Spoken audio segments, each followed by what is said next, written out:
Good afternoon, family.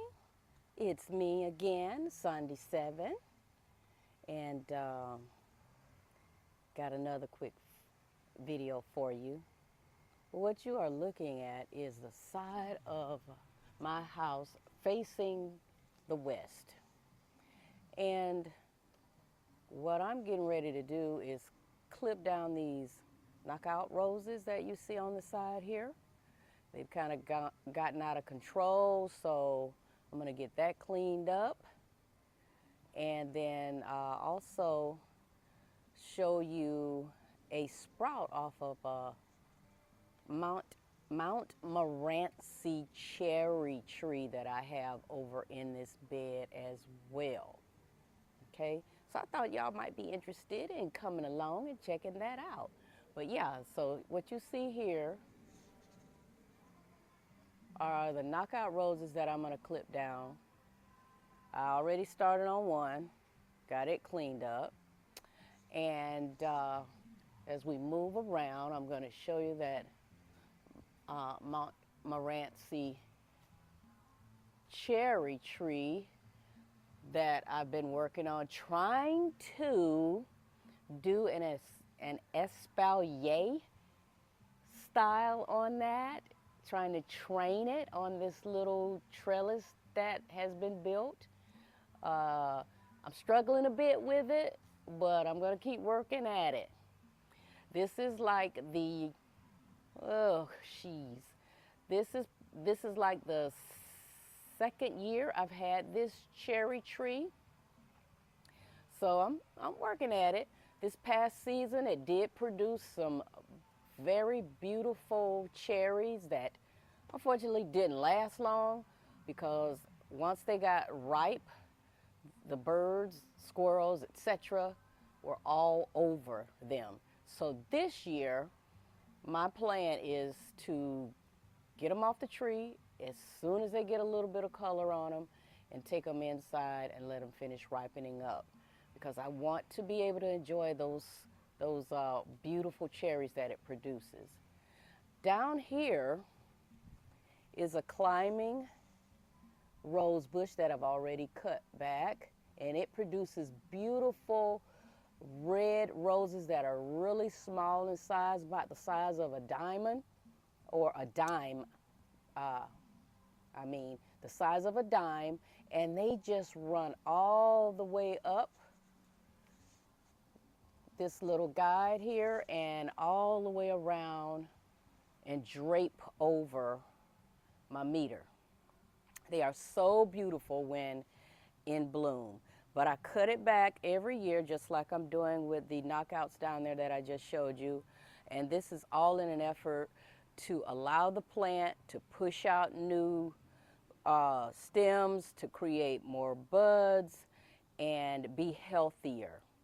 One of the things that I do with my roses is feed them with a low dose of nitrogen just to promote flowering. And of course, with a rose bush, you have to have new stems to come out to get the rose buds to form. So that's why I use the low dose nitrogen, like a 511 liquid soluble type nitrogen, and I put that on there. They seem to love that a whole lot. And in addition to trying to keep those pesky flea beetles and Japanese bugs off of them, I do a light spraying of an insect spray on them, and that seems to work out well. And I'll tell you, I do that spraying on these because in this area, there's not really a whole lot of food growing going on. Of course, I do have that cherry tree down there, so I make sure that the spray doesn't get on my tree. But that's what I'm going to do today, is cut the rest of these two down, and I'm going to show you real quick. This cherry tree did give off a couple of, and let me get you down here so you can see. It gave off a couple of shoots that came up off the tree. Guess what, y'all? Let me show you one. I've planted one already, but check this out. Hope y'all can see that. Look at those roots on there. I took that off that tree, and guess what? You know what I'm gonna do? I'm gonna take it in my backyard and plant that bad boy. So now I'll have another cherry tree. All right? So I've got it lying there until I'm ready to go in the back and get it put in a hole in the backyard that I've already started. But just a little bit more about this cherry tree. And I got my notes because I don't know this stuff by the top of the dome. So again, this is a Montmorency cherry tree. And from what I researched, it's named after a suburb of Paris, France. That's where it gets its name from. It is a sour cherry and is mostly used in pies, jams, and preserves. Now, I'll tell you, when I did get an opportunity to enjoy a couple of the cherries that were on the tree, they are definitely sour, and that's what I wanted. I wanted me a really good sour cherry tree in my yard, and if you're looking for one that has that sour taste to it, try the Montmorency cherry tree. Now, of course, definitely do your research for your particular zone to make sure that you get enough chill hours for that cherry tree, and if it's a good fit for the zone that you're in. I'm in zone 8A. It is good for an 8A zone, and it has produced fruits for me, okay? But right now what I'm going to do is go ahead.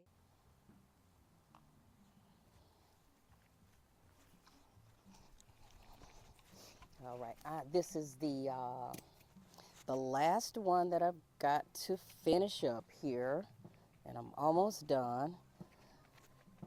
Gonna go ahead and knock this out pretty quick. But just again, I do this pretty much every year, and my knockout roses come back so beautiful. They are very healthy and full of blooms. And that's because I'm getting rid of all that dead stuff off of it and giving it a chance to push out some really good new stalks for better blooming. And it's just, for me, it's not any kind of science to it on how to clip them back. I just basically take them down to a point that I feel is good enough for me, you know, and they do spring back really well and healthy. But yeah, so if you've got knockout roses, I would definitely recommend that you trim them back, and it makes them really full and again healthy, and you get some of the most beautiful rose buds on them. All right, and as you see, I did put my gloves on. You will need some type of protection on your hand because the thorns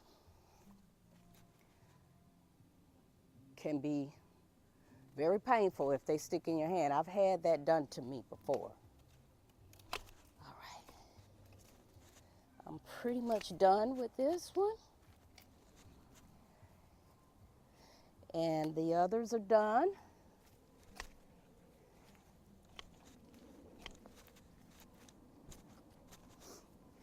You know, some folks ask me, well, you know, that ain't really, why do you do that? Why do you film that for your gardening? It is gardening. Gardening ain't always about, you know, just growing vegetables. Gardening is literally taking care of those plants that you have on the side of your house, in the front of your house, for aesthetic purposes, you know. When you want your yard to look really nice, well groomed, that's part of your gardening process as well. At least it is for me, okay? So there you have it. There's those rose bushes, those knockout roses that have been clipped back and ready for the upcoming spring year. And I promise you, y'all, at some point when they do come back out, I'm going to bring you out here and show you the results. Now, of course, that's going to also depend on how well I feed them, because they do need to be fed. And my feeding process, as I stated, is a low dosage of nitrogen just to help push new growth, new leaves, so that I can get more buds. So I'll feed it with that, feed them with that, and then keep a little light insect spray on them as needed to kind of, manage the bugs that tend to get on most roses and eat up the leaves and so forth. And it also protects against leaf mold too, because they are susceptible to a little bit of leaf mold sometimes. So, but anyway, that's that.